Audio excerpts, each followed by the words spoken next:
Salutations, it's What's Poppin' with your boy Random, where I bring you all things pop culture with a particular flair for the subculture, and we're about to get it in with some more battle rap. And you guys know I don't like to do this without my main man and co-host Sal Showtime. You there, Showtime? Hey, what's going on, podcast world? You know what's poppin'? It's always a pleasure to be here with my boy Random. Let's talk about this battle rap. You know how we get down. All right, now you know what? Before we get into it, guys, we got a real special guest on here. We have a guest is Garrett Bush. You on there? You with us, brother? Oh, no doubt. You know what it is. It's your boy G Bush in the building. Nice to be here, fellas. Appreciate it. Glad to have you here, man. So you already know what happened last week, huh? Yeah, man.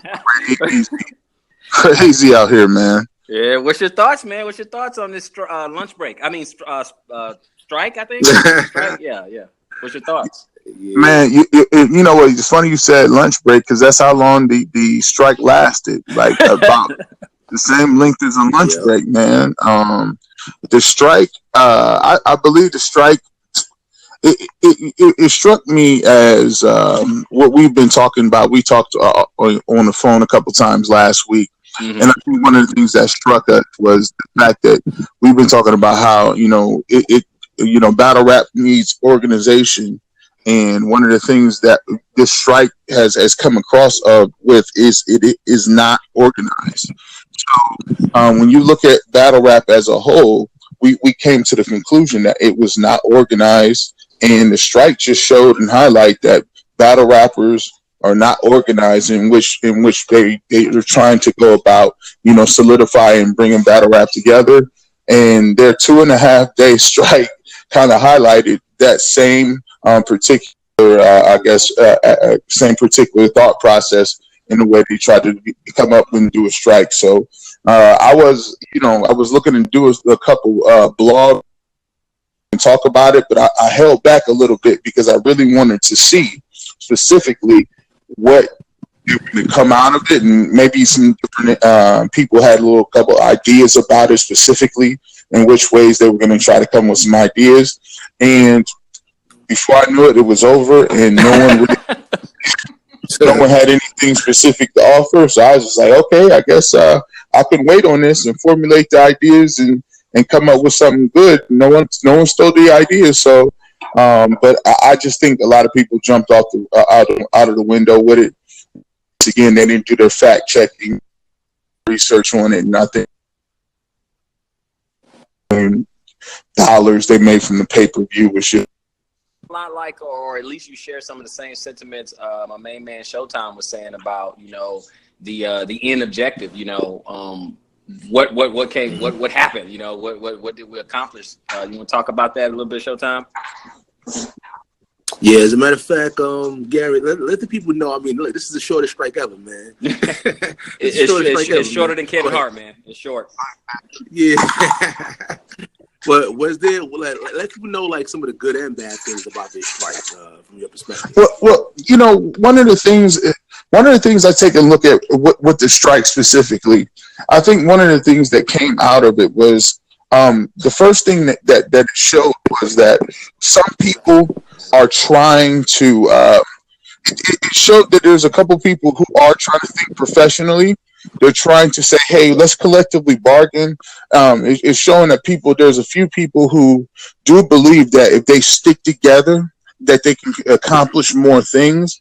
And I think that is a good thought process. At least they're thinking in that mode. At least they're thinking that, hey, man, maybe if we stick together, move together in a more collective unit, we can get a lot more things accomplished rather than being lone wolves out here. That's a good thought process in that. And at least that's something that would be more advantageous to the whole battle rap community other than just, moving solo. But the bad thing about it is when they did roll it out, they had no plan. They had no substance behind it.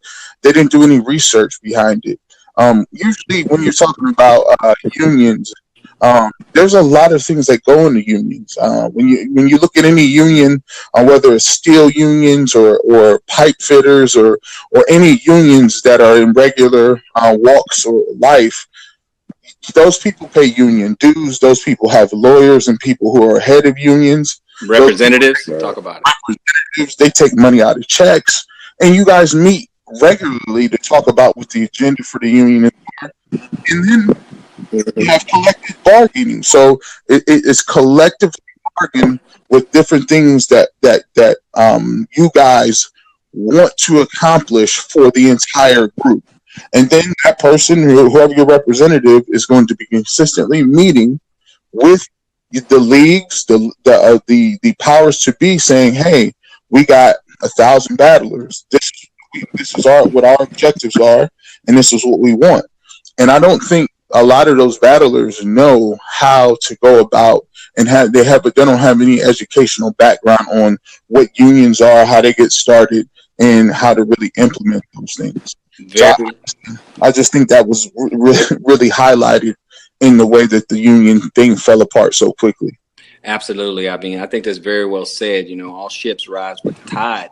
And Showtime and I, we were just talking. They need some representation, someone who can go in there and negotiate for their best interest. And then I know you were talking about from the union side of it all, but they didn't have either side. They didn't have either side. They don't know the negotiation and how everything is negotiable. Okay, from how much they're going to get paid, and they say, okay, they don't have the money. Okay, then what about particular perks? They don't even know about negotiating those perks. And then when a league, and I'm not picking on URL, any league, if they feel like you are desperate and they have you over a barrel, I mean, hey, they're going to have the upper hand, but that's what businesses do. They are supposed to make the maximum amount of profit with the least amount of expense.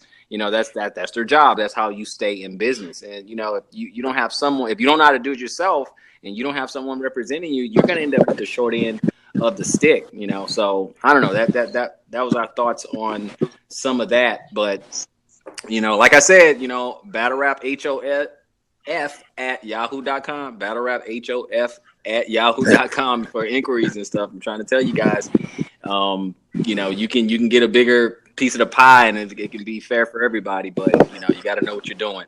But no, we're going to get in there. Tell me what you think of how the URL responded to this $2.5 million backlash with their new Strike 2.5 card. I think I think URL is what they're doing. They're showing that they've grown a little bit.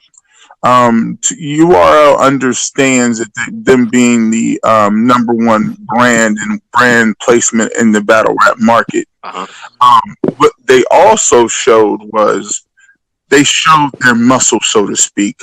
I come from a background in sports media, working with professional teams, and working with the Browns and the Indians and the Cavs here in Ohio, because that's where I'm placed. Mm-hmm. And, working with those teams, I've actually noticed that those teams operate in with sports. They operate with I wouldn't say impunity, but they operate like a locomotive train. Like they move down the tracks and they don't care what's happening on those tracks. Mm-hmm. And those tracks could be players. Those tracks could be any issues outside of the sport.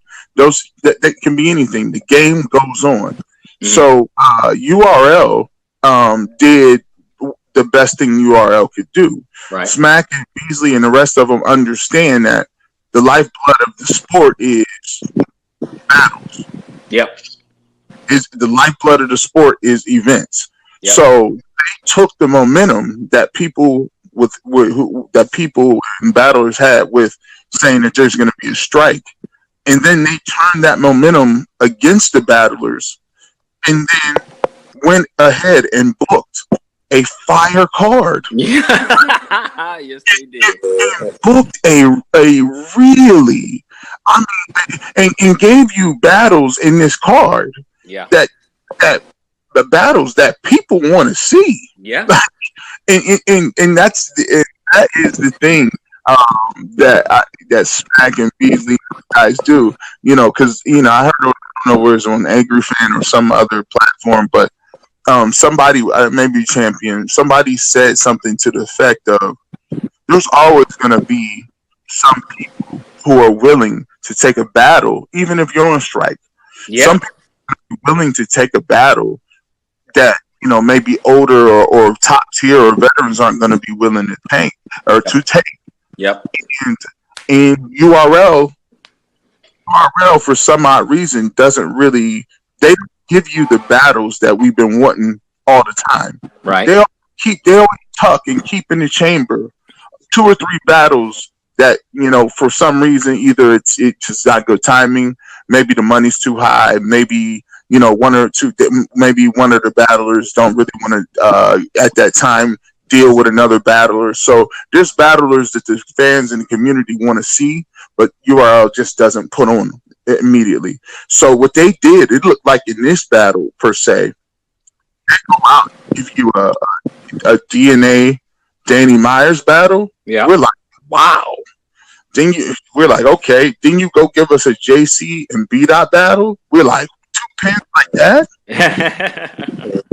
If you could just given me 2 battles, right? Those battles and a bunch of other battles, I'm okay with those battles. Mm-hmm. But then to throw in, and you're gonna still get Av is on this card. I think DNA, or excuse me, K Shine's gonna be on this card. Yep. I mean, they pull out a card like this, and then pretty soon, you're not even remembering when they went on strike. You're like, what strike? Yeah. Beautiful. Hey, Showtime out. We're gonna get your predictions on it, since some of them. But let's go from the bottom up, and because Showtime and I, we're not gonna really talk a whole lot about, because we did it in a previous show. So we want to kind of get your perspective on some of these battles. Do you have anyone you want to start with, Showtime? I mean, we start with the Danny Myers. Oh, okay. What's your thoughts on the Danny Myers? What's your predictions, I should say, on the Danny Myers versus DNA? Man, somebody told me, a wise man once said, never bet against DNA. DNA to me, I mean, he's the one that put Twerk on detention. Yeah. He sat Twerk down for detention, and DNA to me is probably, we talked off air a little bit about the Mount Rushmore thing with being on the Mount Rushmore, and we like, man, it's so difficult to leave a guy like him off. I'm leaning towards DNA just because he's battle tested. He's hungry. He has so many different angles he can use. Freestyle. He's gonna, now that he's punching back to back. Well, he's been doing that for about 2 years now. He's punching back to back. He has these current event bars that always seems to hit, even though that could be kind of tricky because it can be stale. Sure. But I just think he has energy, and I think, he's just a guy that I can't bet against. I like Danny Myers. I think Danny had a lot of momentum, I think, about 1.5 years ago. I think him not battling kind of, because a lot of people were rocking with Danny as far as his energy level, and people saying, man, you got to give Danny his just desserts, because Danny was moving. I think he had a nice little movement about 1.5 years ago. Right. He took a little bit of time off. I think Danny is definitely dope. I think the more energy and aggressiveness Danny brings to the table, that always serves him well in these battles. Right now, if I had to pick, I would definitely say that I would take DNA 2-1 right now. Okay, DNA 2-1. Okay. Showtime threw you DNA and Danny. Let me throw at you Gluezy and versus Ryder. Goonies versus Goonies. You know what? And this is going to be on a URL stage. And Ryder, they like, Ryder says a lot of stuff. They like him. Mm-hmm. Ryder reminds me of the battle rap Joel Santana. Mm-hmm. Like, they just like him for some reason. But Gluezy, Louise is real grimy. I like Louise. I like a lot of stuff that he says. I like his presence. I like he's a little unorthodox. I like what he's doing up there. Mm-hmm. I think this is a close battle. Um, I'm not a person that always say I'm not into the debatable thing, but I think if I had to choose, I'm gonna take I'm gonna take Louise. Okay. Wow. Okay. Okay. I'm gonna take Louise. Louise, he's gonna have a little more aggression, and I think that's gonna help him out in the end. I'm gonna take Louise 2-1. Okay. Glue easy 2-1. Okay. What else we have? What else we have? Showtime.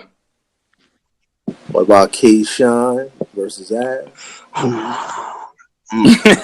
That's why this is a fire card.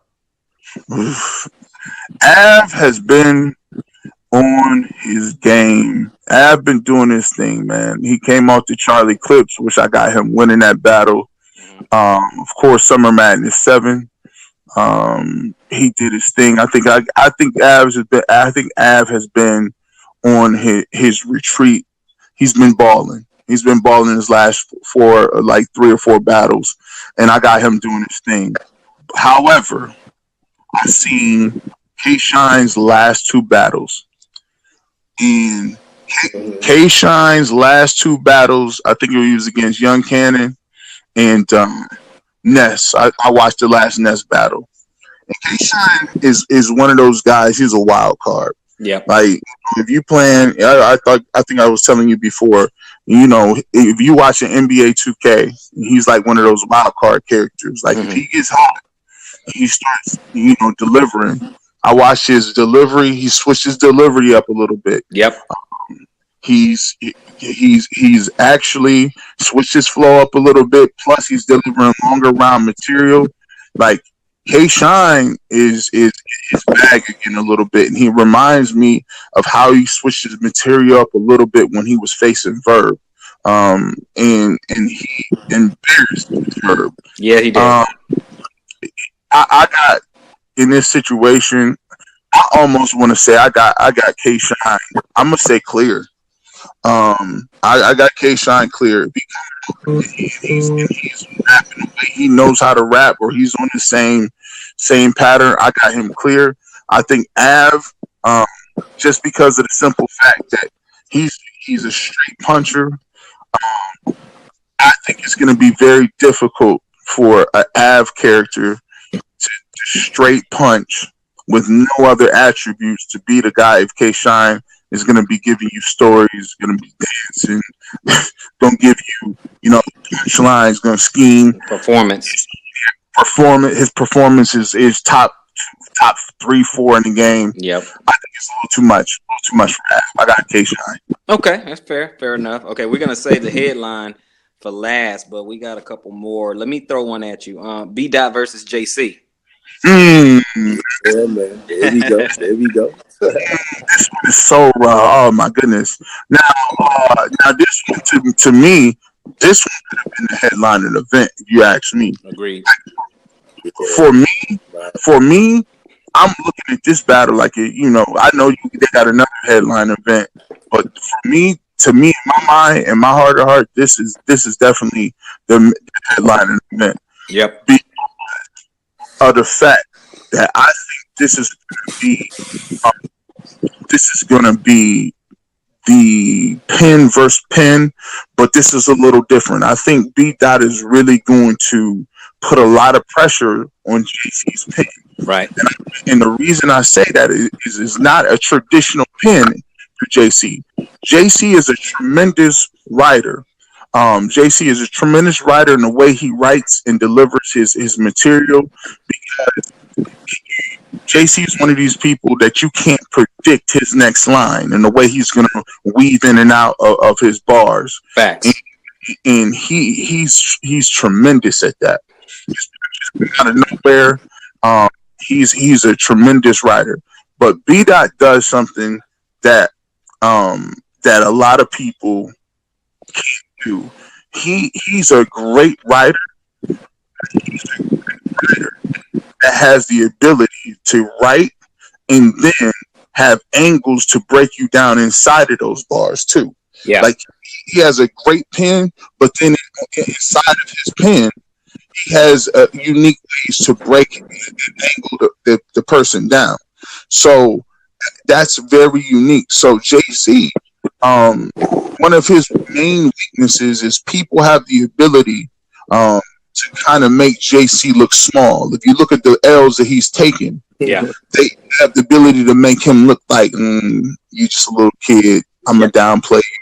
Yeah. So this is going to be a tough battle for JC. So going into it, I think this battle comes down to,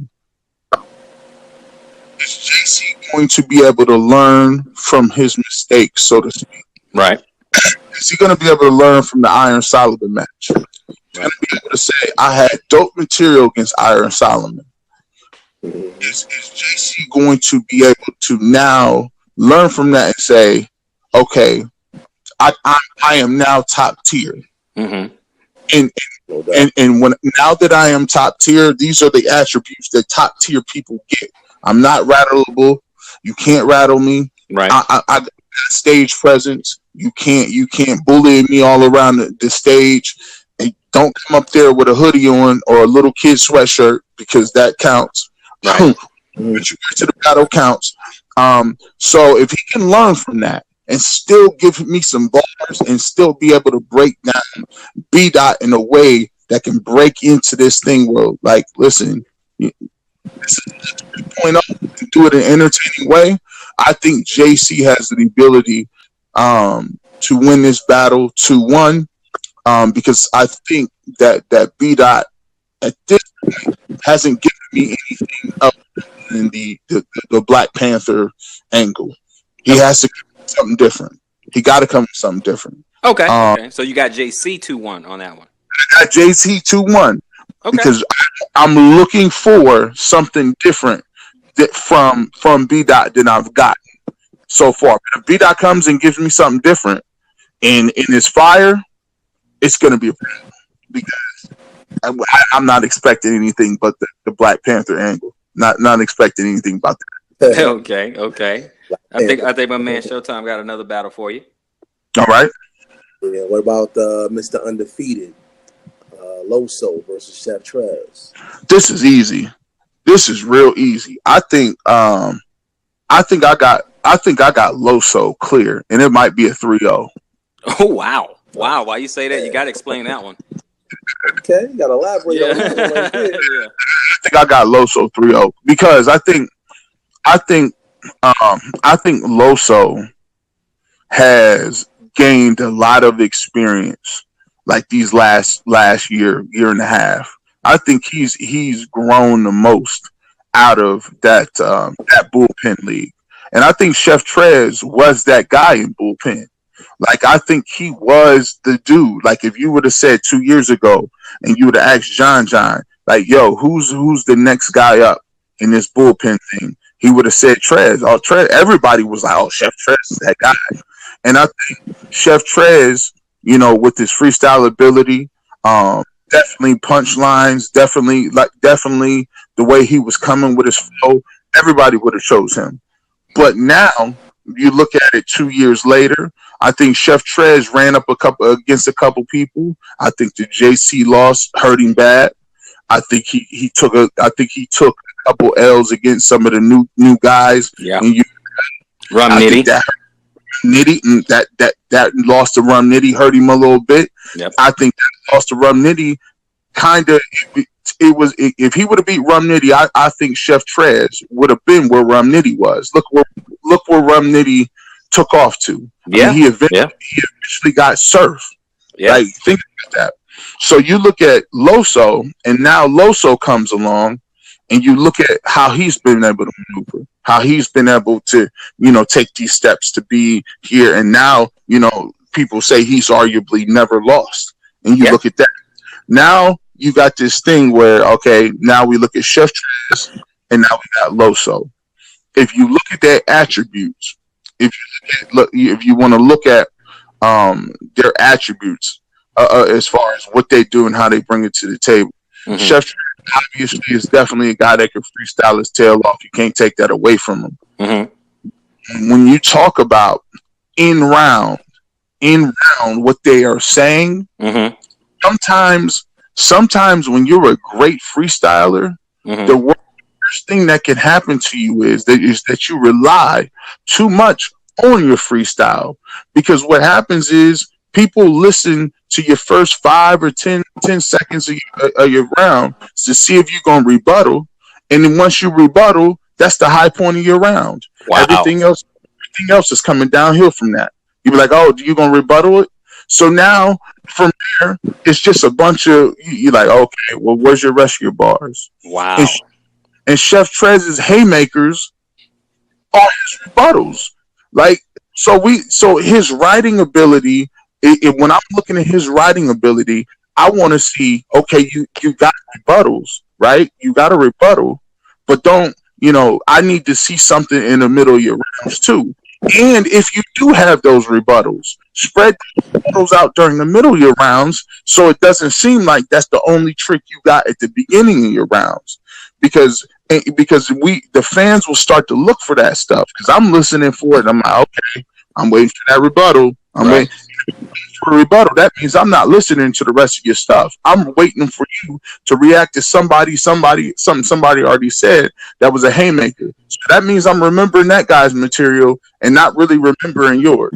Right. So as far as Loso's material goes, he already has. I think it's always really, really dope that that you have bars, you're Christian, and you're not really spitting no crazy over the top, crazy bars like I ain't killing you, I'm not shooting you, I'm not doing any of that stuff. Right. Crazy bars, and it's like, dang, that was cold. Right. And I always think that's impressive. It's really impressive when you're doing that. And I think that's what makes him, he's Saga with bars. He's Saga with flow. Yeah. He's with actually attributes and skill level. So in this battle, you also, and you look at Chef Trez, I just think that when you strip everything away, and you look at attribute and skill level for skill level, right. Okay, all right, man. That was a good breakdown, man. That was a real good breakdown. But we got, the main event, the headline battle: Geechee Gotti versus T-Top. Geechee Gotti versus T-Top. Yeah, let's do it. Come on, King. What you got?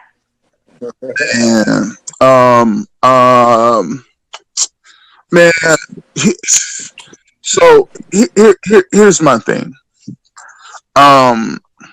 T-Top, ever since T-Top faced Goods, right?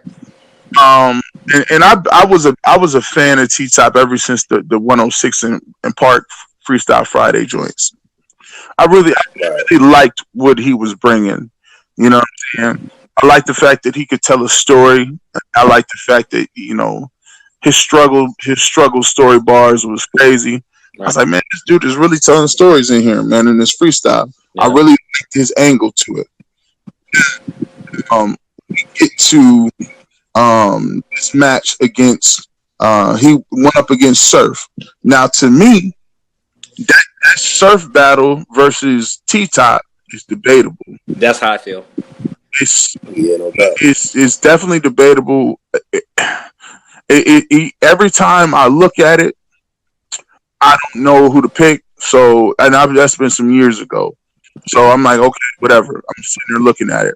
But then when I get to the Goods battle, and I look at it, and this is always with Goods, man. Goods always do this. You are to stop Goods with all their best people. He did the same exact thing to Tay-Rock. like you go against Goods, and then it's like Goods gives you the slow jam. He gives you the stage one. Goods is like when he gives you the HIV. He's just like, yo, yup. As soon as you go to Goods, 1 week later you feel sick. 2 weeks later, you're like, man, I'm really tired. Yeah. 3 weeks, you're like, man, why am I coughing all of a sudden? By Slow death. slow. Next thing you know, you like, so in the hospital. You're like, it's good. You took them goods. Yeah. Sounds like Good's the virus. Yeah, Not O Red, it's Good's the virus. yeah. He gave good. He fought T Top, and then T Top slowly his battles, and then I just looked at it differently. Like it's just different. Now it is struggle bars, and I'm like, oh, that was cool. Now I'm like, is he really punching like that? Okay, that's cool. And now he's going against Geechee Gotti, and Geechee Gotti is right now that dude in Yep. URL. Yep. Like he's that guy. Like if you saying as far as when I learned how much of that guy he is. Mm-hmm. Shotgun Suge had a crazy. I think Shotgun Suge had a crazy performance Summer Madness 7 against Geechee Gotti. Right. I think that was one of his better performances. And messing with him like that, they was like, we still mess with Geechee Gotti, Mm-hmm. and Gotti has been on a tear. He has aggressiveness. He has a believability that believability that I haven't seen in a very long time. Yeah. Like, he has a believability. I'm definitely feeling like he's got a gun right now. Wherever Yeah. he's at, he got a gun right now.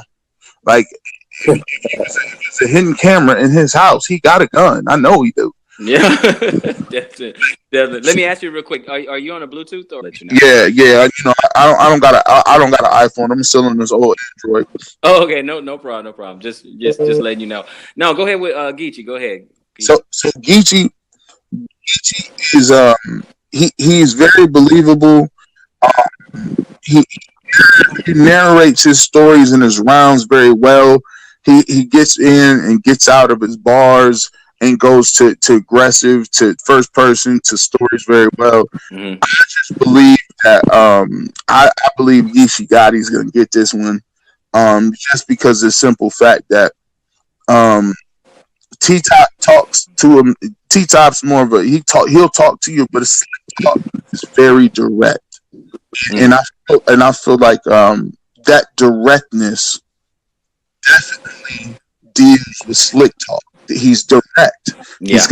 He's gonna let you know. And I think the difference is between standing there and being there is different. And plus, I think one thing is going to hurt T Top is out of all of the situation that we've learned. Yeah. I think the backlash is going to fall on T Top because he's going to be perceived as a guy who is the leader of this Right.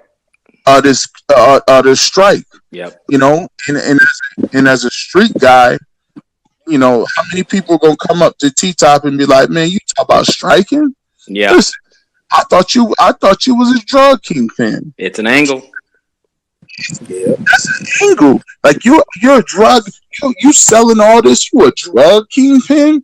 Listen, you talk about striking. He's like, people gonna say, I'll never talk about striking. I rap for free. Like, I think that's something he's gonna have to deal with a little bit. Because people will say, you ain't see Calico talking about striking. Yep. You see Surf talking about striking. Guys ain't talking about nothing about striking nowhere. So I think that's gonna follow him a little bit too. Yeah. I got Geechee. Okay. Well, that's the entire card. Hey, we're not gonna break it down, but I want to ask both of you guys: did you guys see the Geechee Gotti and A-Ward battle? Because it is out. No, I haven't checked that out. Okay. Yeah, I didn't see it myself. I got to check it out. Okay. I did watch it. I'm not gonna break it down right now, but I know some people said that they say A-Ward won and all that. But you know what? I'm not gonna even give like an opinion or anything. It is out. I'm gonna let both of you guys watch that. Maybe we could talk about it another time. So yeah, we can recap that together. Absolutely, we'll recap it together. I'm gonna let you guys watch that or whatever. But hey, that is the entire card, man. And hey, Showtime, you got any last words, any questions or anything? Yeah, I got one more question from my brother Garrett. You know what I'm saying? As far as the strike 2.5, is concerned, I mean, listen, fire card. We see that.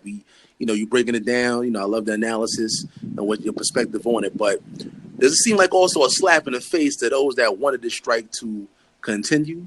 Like how you look at this in its entirety as far as the URL marketing, the strike 2.5, getting off on it. But for those that really believed in the strike, like how do you think it affects those people? Listen, man, I feel like it was definitely a slap in the face. I think it was. I think it was a slap in the face, and I think it was a slap in the face, a middle finger up, all the above, letter D. Like I think they was trying to send a message to these guys, man. Like when Smack came out and was upset at the fact of you had some people in Summer Madness 7, right, and he had to come out and do a interview saying he apologized to the fans about why Summer Madness 7 it was so bad and people choking and not giving their best performances, and how he wanted to come out with another card immediately, saying, just to get back to it. He's talking about, docking people's pay and different things like that. And then less than, maybe 3 or 4 weeks later, instead of talking about having, this card and worried about Summer Madness 8 in London, trying to get everything together, he's talking about having a strike. And so for him, from his perspective on the game, and from his point of view, this is the exact thing and an exact point he's trying to make. He's saying, you guys are over here choking. You guys had a terrible performance on the number one Summer Madness card that is probably the biggest card in all of battle rap.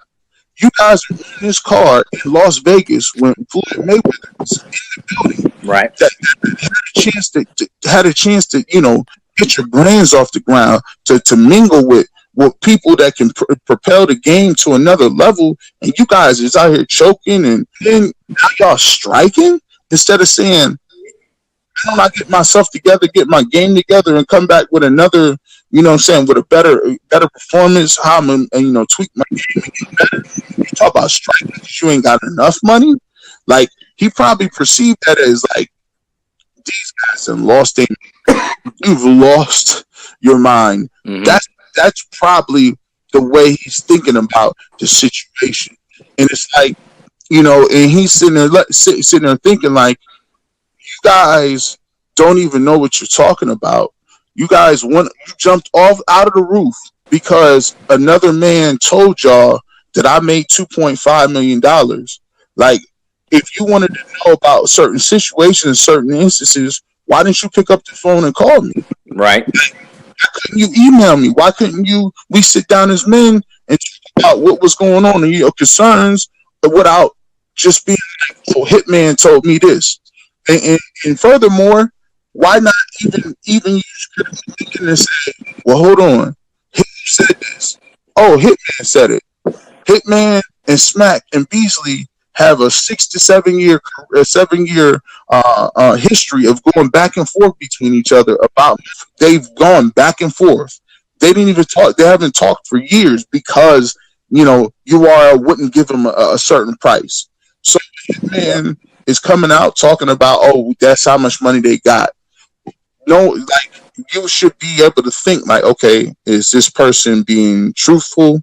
Does this person have any sort of bias? Does this person have extra grind? These guys never did that. They never did their homework on any of this situation. And then you jumped off the roof and said, we're going to strike. And it didn't really make any sense. So yeah, I think URL was definitely trying to prove a point.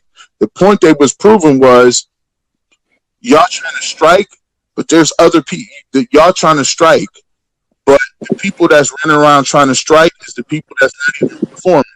You don't even have a leg to stand on as far as striking goes, because you guys aren't performing. You guys ain't coming prepared. I'm gonna give an opportunity to some of these other guys who are performing, and they're smart enough to go out and capitalize and build their own brand and to do it in some other type way.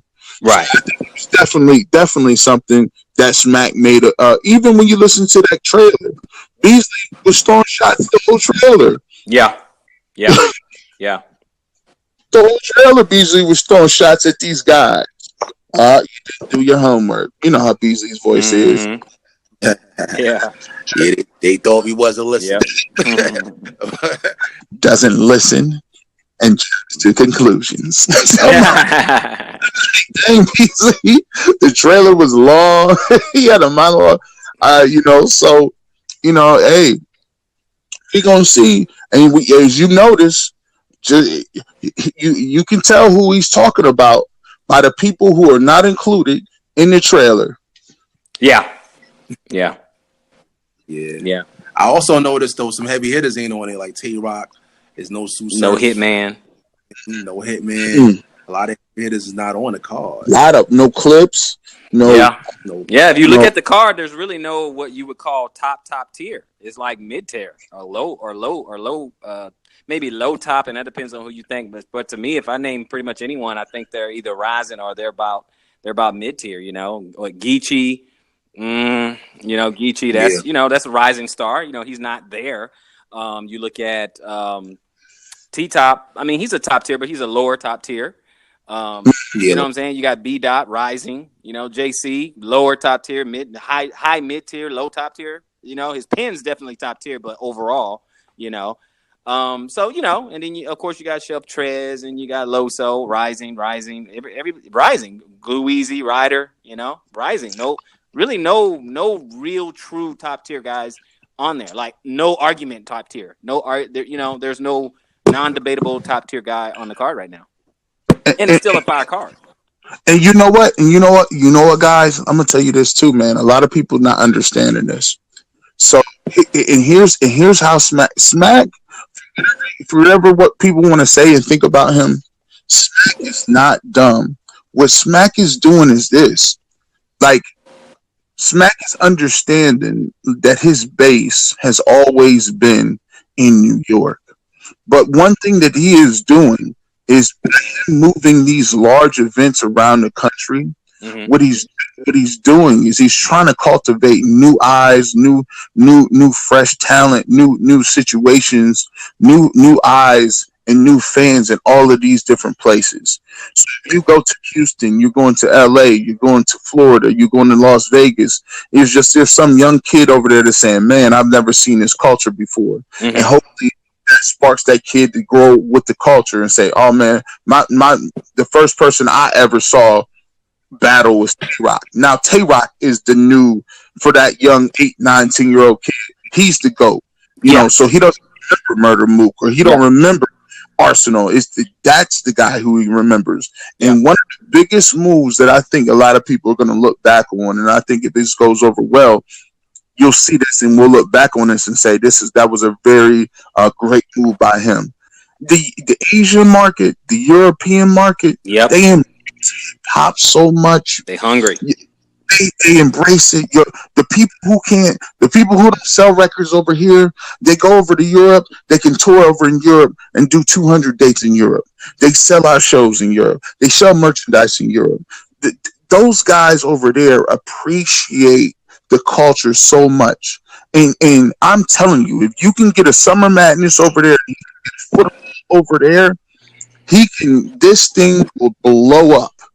I am telling you. So the best thing he could have done, and I know what he's doing, the best thing he could have done is moving this thing from city to city and not being pigeonholed in New York. I agree with that. What are your thoughts? What are your thoughts on that, Showtime, with Smack moving it around and going international? Yeah, man, definitely. Again, it's more exposure.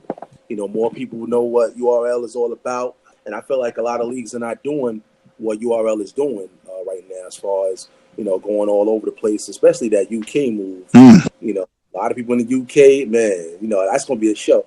And I hope though that the battle rappers really perform and don't do what they did, as Summer Madness 7. But I doubt it's gonna happen twice. Right. Twice, But I think definitely a great move that URL is doing, because I don't see too many people doing it successfully as the URL. Yeah, I agree with that.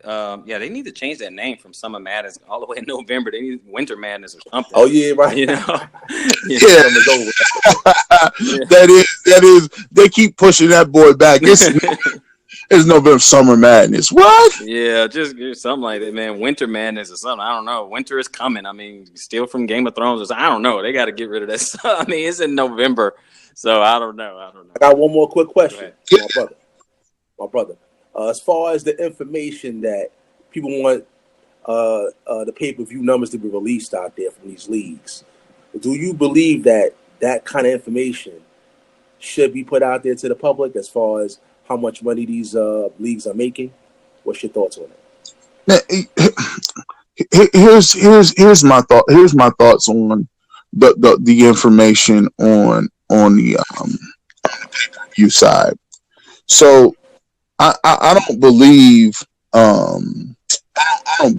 you should be putting your pay-per-view numbers out on out there on the internet. There's two reasons.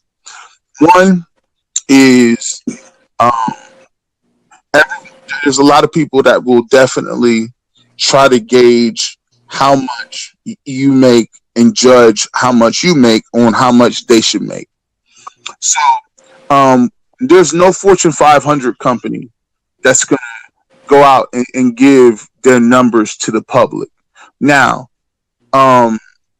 a case in point, my company that I work for, we do have financials. We do have, as a manager at my company, I have access to all our company financials, spreadsheets, documents, our accounts receivable, everything that goes on in the financial statements in our company. We have those. We run reports. They give them to us because, I mean, we like to see, we run those reports because we like to know the profitability of our company, and we do presentations and all that other good stuff. And we're educated enough to know that just because we got this amount of money, you're not going to just be able to get this amount of money in a raise tomorrow because we made this amount of money. Right. So for the battle rapper, I think one of the things that needs to happen is this. There needs to be an education process that needs to happen between the battle rapper and the leagues.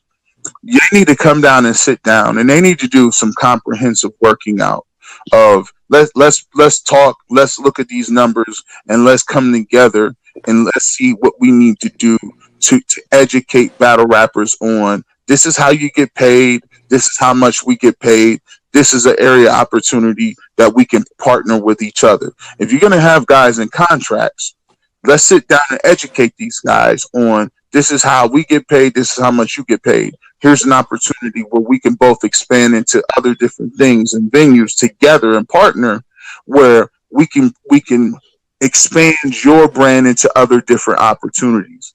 And instead of those battle rappers looking at your pockets for one stream of income, which is the pay-per-views. Yep. Let's look at expanding your streams of income into other different things that we can partner with, like merchandise, absolutely, other things like that.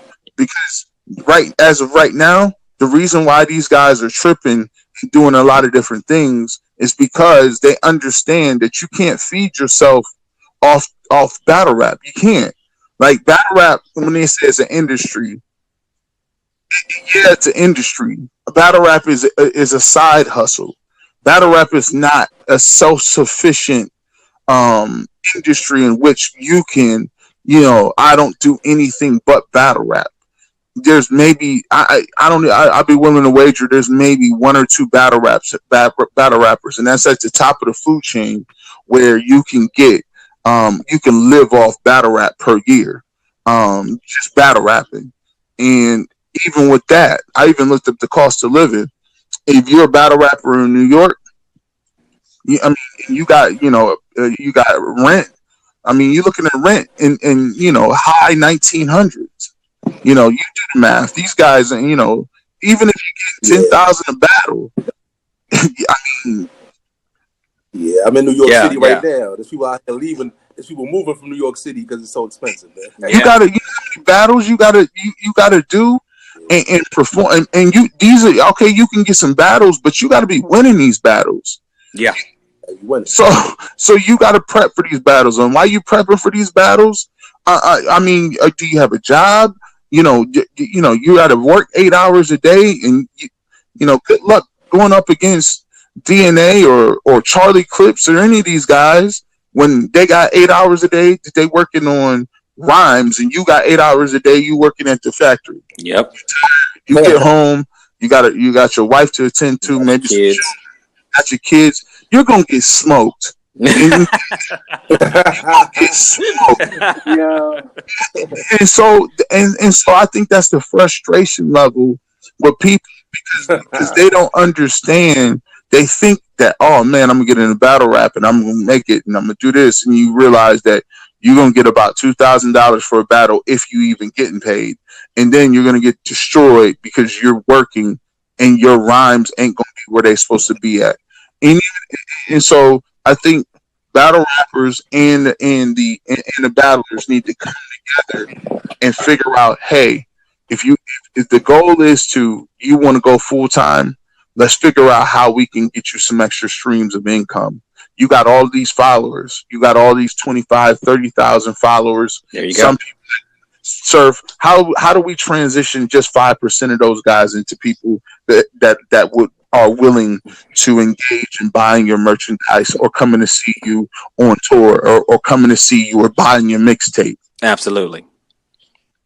I completely agree. I think the battlers have to realize that in battle rap, like you said, it's not, you're not going to get the money like that. It's not a full-time, gig like that. That's not, the industry is not quite big enough to give someone $100,000. Need to realize that, okay, the first thing I can get out of battle rap is exposure, and the second thing is I can build a brand. That's how you use that exposure, and then it goes right back to what you were saying about, I got a fan base. What do I got? 10,000, 20, 30, 50,000 people, and then how many of those people will buy my stuff, who will support me, and that's really where the opportunity is. It's the other streams of income that can really make a difference, so if Smack pay you, and I'm just making an arbitrary number, if Smack paid you $2,000, but I can get there and I can sell $3,000 in merchandise, I had a pretty good night. Right. You know what I'm saying? That's the difference. But if you just counting on that 2,000, like you said, if you living in New York, that's just rent for 1 month. So I completely agree. What are your thoughts, Showtime? Yeah, there's brothers out here in New York that's doing 2 and 3 jobs trying to survive because of the cost of living out here. And you want to be a battle rapper to survive in New York City? I don't know. That's hard, brothers. That's hard, man. So I think we I think we get into the issue, and we both, Showtime and I, we both appreciate you coming out, and you definitely got to come back on the show, come on the platform again, so we can go over this thing we call battle rap, man. You got any last words for us, Garrett? No, not much, man. Appreciate it, man. People can follow me at GBush91. Absolutely. They can catch me there. You can, if y'all ever on, you can catch me on the barber shop. I do a sports show, sports music and culture. In Cleveland, Ohio. You can catch me on the radio. I'm usually on 10 to 2, or 10 to 12 on Saturdays. And then you can also catch me from 8 to 11 on Sunday. So 8 a.m. to 11 p.m. So you can catch me there. So awesome. Check me out. How can they find you on YouTube? What's your YouTube channel? YouTube is GBush9501. GBush9501. All right, man. We got to get you back on there. Any last words, Showtime? Yeah, man. It's been a pleasure, man. Definitely got the bad rap information down pat. And we're going to get you back on what's popping, and do some more. Absolutely. All right, guys. There you have it. You got myself, you got my co-host Showtime, and you got a very special guest, Garrett Bush, really giving some jewels out there, dropping some jewels, letting you guys hear some of his insight on this sport we call battle rap. Hey, don't forget to join us on the next episode, because this episode is over.